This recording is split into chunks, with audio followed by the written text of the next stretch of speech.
And Jeff, you hit me with this video that started circulating just over this last week. Michelle Rodriguez. And where can you go? How many Marvel movies can you make? I know. Like, Right. come on, guys. At some point, we got to get innovative with this. Who you'll know from the recent D&D movie that was quite successful, like the 10th best grossing film of the year so far, which I was a little surprised to hear. You also know her from Lost and Fast and the Furious. What did she say? This is a little silly. You got to be kidding me right now. You're on a Fast and Furious. They're on 10 or 11, and it's like a two-parter still. And you're launching cars into space with rockets. And so if there's going to be any type of boring or repetition or nonsense, and you're going to call it out as being redundant or ridiculous like the Marvel, come on, man. You're in a freaking racing movie on the 11th episode or film. That's 22 years now. 22 years of Fast and Furious franchise. Crazy. I've just recently given that series a chance too. I went through last year and kind of did a binge of all of the Fast and Furious movies just because I wanted to see what was going on. They're not that bad. I don't hate them, which is people weird. like them. I think they're fun. They have their place.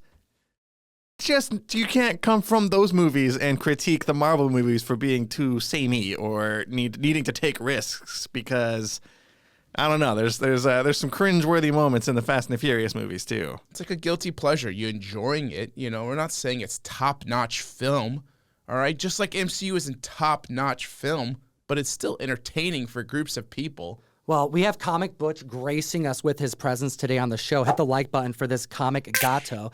Her word was they need to be innovative. I think that was the quote. So it's what you're saying.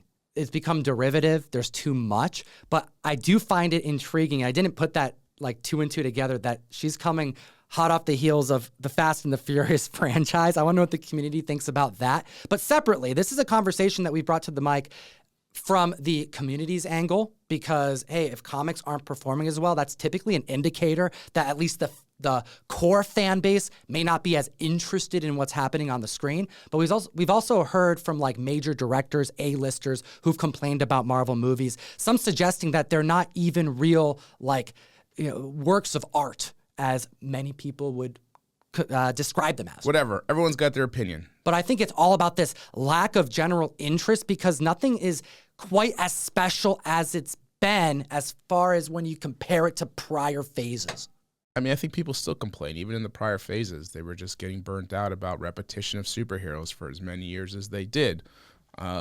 Again, movies are a very intimate and individual thing for everybody. So, I like Dungeons & Dragons. Not everyone's going to like Dungeons & Dragons. I saw Guardians of the Galaxy 3, okay, in the theater. You might watch it at home and not like it as much, but I saw it in the theater.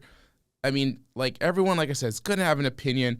I 100% recommend anybody to watch it. Don't listen to critics about any movie, because I always find myself liking movies more that I find other critics didn't.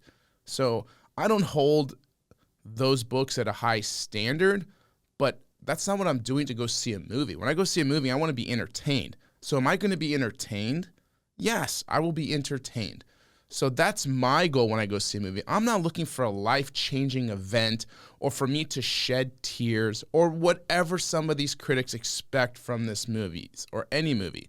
Okay, I just want to enjoy my time and connect in some fashion with something that entertains me. I kind of am looking for a life-changing event. I'll compare it to Beau is Afraid, Ari Aster. Tom and I have recently fallen in love with director Ari Aster and his films. I have not gotten the chance to see one of his movies in the theater before up until now. His current movie, Beau is Afraid, is in theaters right now, and I think that movie could benefit more from somebody like me making the trip out to the theater to go support a movie like that, which is not going to do anywhere near as high numbers as something like Ant-Man or Guardians of the Galaxy, which I also know will be on Disney Plus within a month or two anyway. So it's I'll be fine. I'll watch it on my own time, even though this is our job and I really should watch it much, much sooner. So you're saying this is such a life-changing movie, but you won't even change your day to go see it in the theater? Oh yeah, I still haven't seen Beau is Afraid, and I really want to. Okay, so then that's not life-changing. No. If you think something's life-changing, you go and make that change. You go do that. Otherwise, it's not really.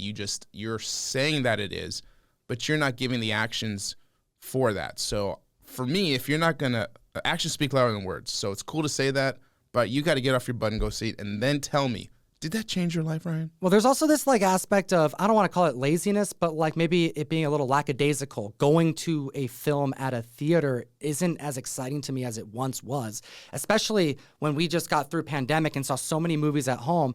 I enjoyed a lot of brand new movies on my big screen in my living room. And the last time I went and saw a horror movie, it was, I want to say it was Scream. There were children in the audience. I was listening to little Timmy going, "Mom, is that person going to be okay?"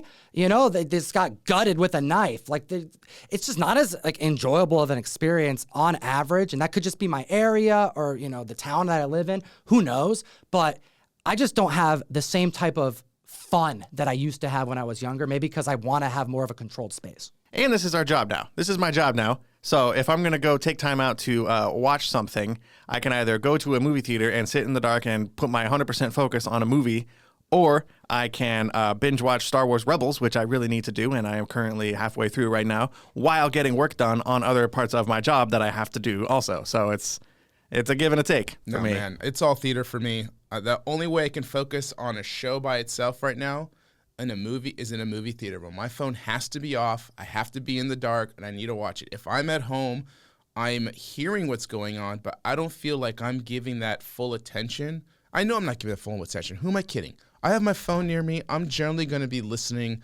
I'm going to be doing other things that I probably shouldn't be doing, and I'm not giving it the full attention it deserves because someone put a lot of effort into this film, from the music to the cinematography to the editing to all of it. Yet I'm not going to give it 100% attention unless I'm in that theater. You're talking about a life-changing experience in that way, then. It seems like we're coming full circle, and if it's not going to be a life-changing experience, I don't feel like I have to give it my full attention, and I can get things done while I'm watching the movie and digesting Star Wars Rebels at the same time. Agree to disagree. I'll also input that it's interesting to consider the success of the marketing and how much that sways someone to even see a movie. I think that's actually what Ant-Man experienced. They did such a poor job, which included showing a MODOK that was underwhelming and a movie that largely looked like it was a sequel to Spy Kids. Hit the like, slap the subscribe. I want to know your thoughts in the comment section below. Are you vibing with what Michelle Rodriguez said?